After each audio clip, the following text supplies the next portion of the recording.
Yan guys, no, ang kanyang loob. Kasi binubuksan ko guys kasi meron akong nakita sa YouTube na madali raw to nalubat. Tapos sabi niya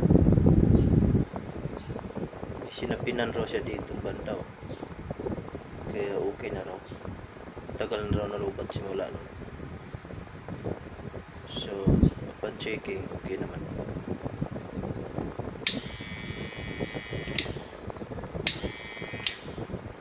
Yung kanyang makina guys, yung kanyang motor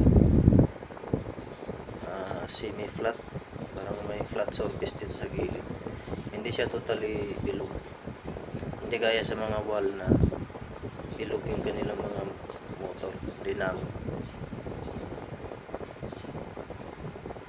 Ayan, okay naman, quality naman yung paggagawa.